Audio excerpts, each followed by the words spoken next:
Hey guys, welcome back to your channel. In this episode, I'm going to talk about what is a correct answer. So, what is a correct answer in your life? What is a correct answer of your life events? I think many people will be discussing to themselves which direction they should choose when they are facing some big events in their life, such as getting a job, changing a job, getting married, or getting divorced. And people might wonder what is a correct answer to their decision. And today I would look into this notion of a correct answer.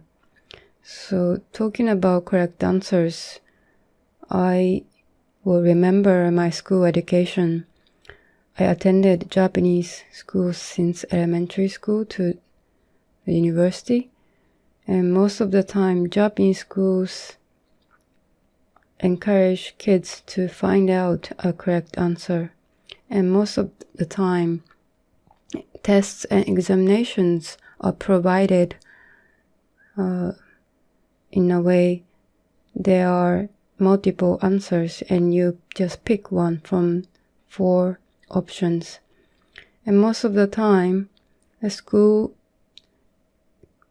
education teaches kids that there are correct answers and kids just have to find out which one is the correct answer.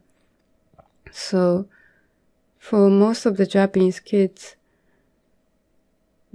they think correct answers are out there, outside of themselves. So what they have to do is to just find out a correct answer. And that's why I guess most of Japanese people think there will always be a correct answer objectively out there. And I myself will always apply this idea to my own life events. When I had to decide something big, I used to always think which one is the correct answer, which one is the best answer for everyone. But as I attended a British grad school in my late 20s, the school education system was so different from the Japanese education system, and I got surprised in many ways. First of all, the evaluation system. In Japan, the evaluation system is most of the time 0 to 100 marks. You can, of course, get 100 marks if you correctly answer all the questions, but the British grad school evaluation system, I think there's no 100 score. If you get 50 marks, you get pass. 60 is merit. 70 is excellent. So it's really hard to get 70 mark. And 75, 80, you could rarely see people getting it. And I don't think the professors will give you 100 score. And also the way they evaluate students are almost 100% based on essays. So they don't really take attendance. Although international students have to attend the school to keep their visa status. But their evaluation method is almost 100% based on essays, and in that essay you have to choose one topic out of 10 topics or something given by a professor. And in the process of writing these essays, I have found out that in these essays, the professors and tutors lecturers, they encourage students to critically analyze the question and develop their own argument. So just writing some facts will not give you a good score. You have to analyze the question very critically, and you have to find out some argument that no one ever argued before. In one of my classes in my grad school, I had to write an essay about PKO, peacekeeping operations, and that class was really strict. The professor said last year he failed half of the students, so you guys have to work really hard on your essay. And the evaluation was only based on this 6,000 words essay. So if you fail that essay, you just fail. I got really scared, and I spent so much time preparing and writing that essay. And in the end, I got 60, which was a merit. So I got relieved. But the evaluation was still quite harsh. The professor's comment was that you didn't really develop your own argument, and you didn't really analyze things from your own standard, which you developed critically. And that essay, I think I have included all the essential background and history of peacekeeping operations, but what I had to do was to make my own criteria of which peacekeeping operation was good and which peacekeeping operation was bad, and argue my own criteria. And from that viewpoint, I couldn't really decide my own criteria, which one was good peacekeeping operation and which one was bad. That's why I couldn't get better score. But through that experience, I have found out that many things, many problems, many issues existing in this world actually don't have an objective correct answer, one single answer. Maybe that's so obvious for many people, but for me it was some mind-blowing discovery.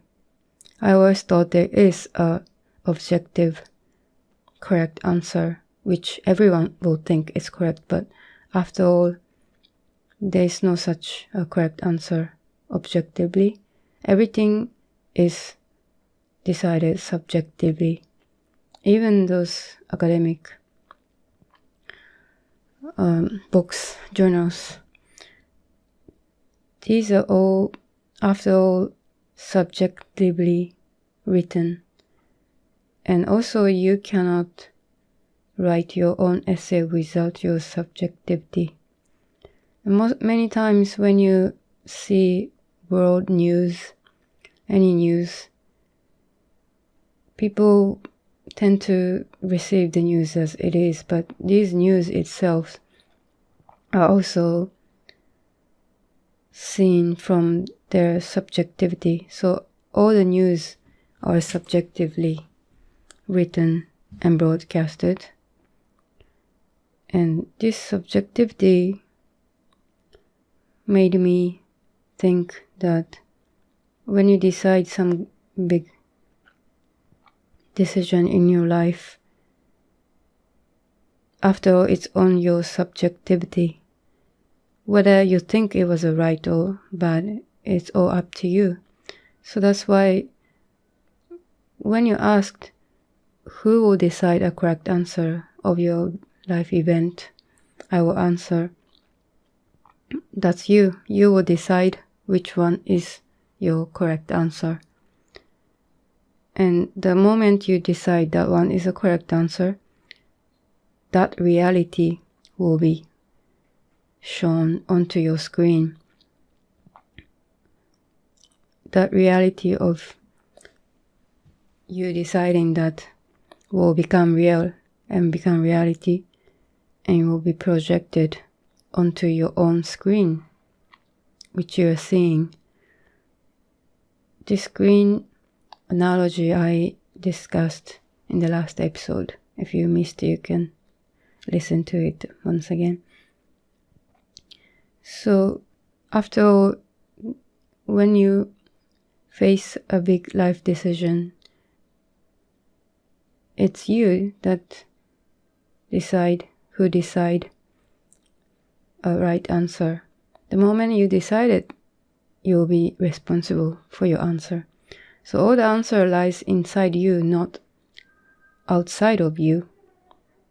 That's what I wanted to share with everyone today. And what if you decide you'll make big decision of your life based on other people's answers? What if you make a big decision of your life based on what your mom told you, what your parents told you, what your boyfriend, girlfriend told you, what your husband, wife told you? If you make a big decision based on other people's perspective and other people's opinions, if it didn't work well, you will blame those people and you will not be responsible for that decision. And you will regret that you made that decision. But this is kind of difficult actually to realize that these decisions you're making are not truly based on your own idea, your own decision. Maybe subconsciously consciously you're thinking, oh, I made this decision, but subconsciously you may be making the decision based on other people's preference, making decision that other people might like. So it's kind of difficult, but as I discussed in the last episode, we can always dig into our subconscious mind and find out what kind of data we have been saving in our subconscious mind that is kind of controlling our way of thinking at this moment. And when you go back and do that work and just release all the unnecessary memories and data that was holding onto you, then I guess you can truly make your own decision based on your own yourself. And I guess if I had to make this big decision in my life in the future, I will definitely choose my own answer.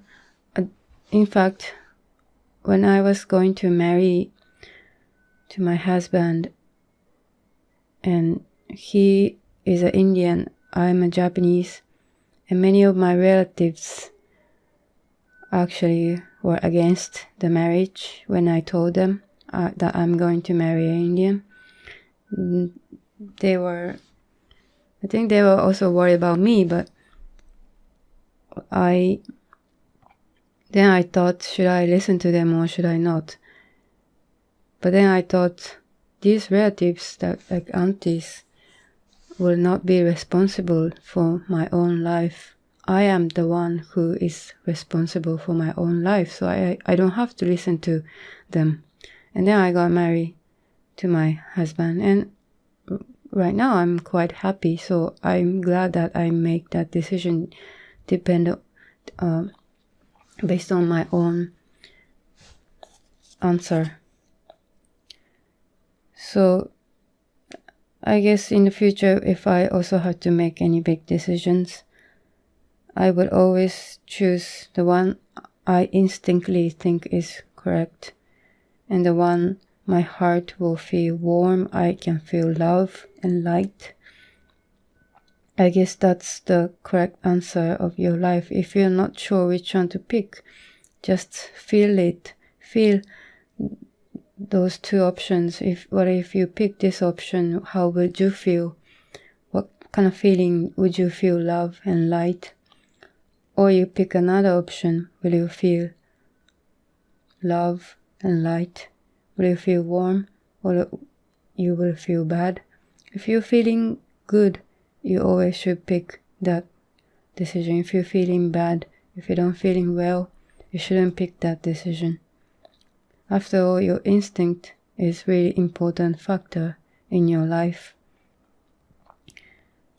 So, in this episode, I talked about what is a correct answer in your life. And my answer to that is you decide what is a correct answer in your life. No one else should decide. You should decide. Once you decided, you will be responsible for that choice.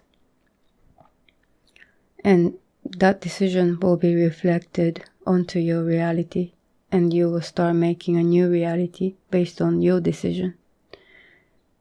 And in other words, every answer is already inside you. Okay, today I will stop here. I'll see you in the next episode.